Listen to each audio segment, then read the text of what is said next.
There's a project that I've been meaning to do, but to do it I need some really thin but really good plywood. So I'm going to make my own in this video. I've got a block of maple to cut the outer layers out of, and I've got this steamed cherry to make up the inner layers. So I'm just going to drone on a little bit here while I do the cutting and tell you about plywood a little bit.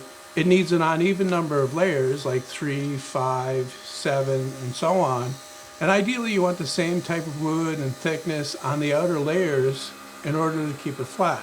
In my instance, I'm going for 3 layers here, the maple on the outside and the steamed cherry on the inside going across the grain. And what that will do is it will stabilize the wood so that it doesn't expand and contract very much. And it will also make it a lot stronger so it won't break as easily. I've got all my pieces cut out now, and I'm just going to quickly measure the thickness. With the steamed cherry I was going for 40 thousandths, and for the maple I was going for 20 thousandths, and this is 24 in the middle on that side, 23 on the other side, on the end here 22. So it moves around quite a bit, but luckily that's not really that much of a factor because a few thousandths here or there really doesn't matter. I do have a problem with these ones being a little bit thicker on the end than the others. So what I'm going to try to do is sand them down a little bit by hand to try to even them out a little bit more. Because when this goes together, they need to be flush with each other. I can't have one substantially thicker than the other one, otherwise the plywood will be lumpy.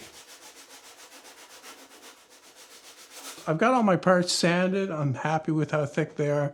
They're still not 100% perfect, but you're never going to get there, not with these low precision tools that we have in the workshop. I'm going to be gluing this plywood together using plastic resin glue. I've got some here.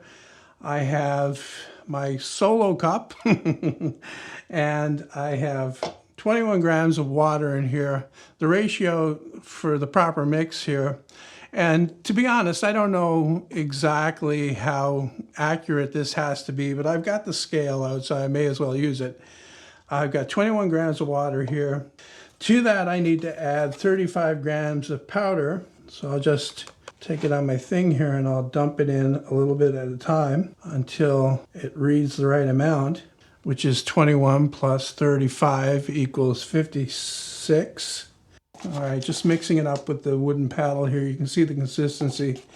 The reason why I'm using this glue is because it takes a long time to dry, so I don't have to rush my glue up. Also, it is stronger than regular wood glue. It's the kind of stuff that they use to put real plywood together.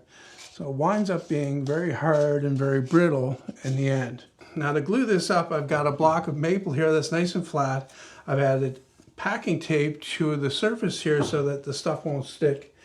So I'm going to lay that there. I've got another piece to go on top. Same thing, I've put packing tape on there as well. I need to get some of my glue on. I got a few lumps in here that I've got to pick out, which is kind of annoying.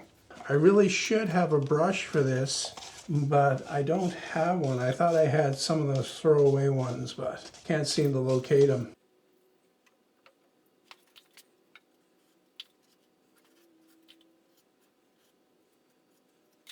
All right, now I can take the top and put on, and then I'll clamp it up and leave it to set overnight, and we'll check back in tomorrow and see how it looks.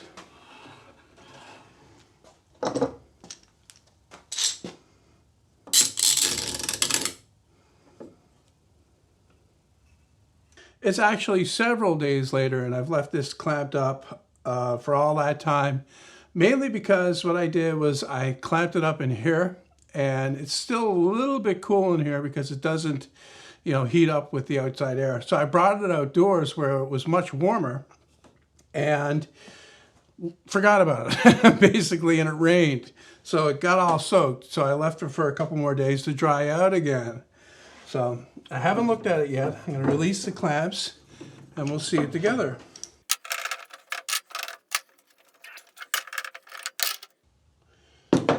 Now, it didn't stick to the packing tape, which is nice. And it looks really good, nice and flat, and doesn't look like the water affected it in any way, the rainwater that is.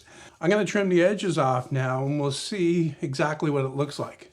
Since the glue is sticking out on the edge here, and this is something that I don't want to use a hand plane on because this glue is really hard, I'm going to set up a temporary fence on the piece of plywood itself to run it through the saw and cut off that first edge.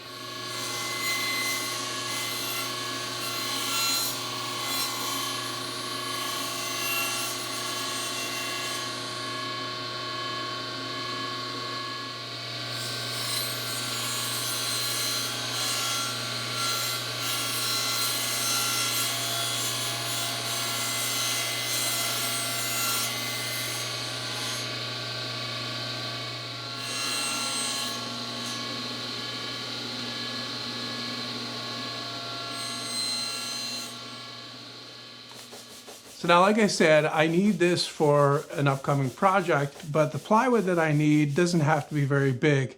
And that's where something like this would be handy to make smaller pieces of plywood. It's not really going to be feasible to make a 4x8 sheet of plywood in this method, but you can make some really super high quality small pieces of plywood and make them as thin as you need.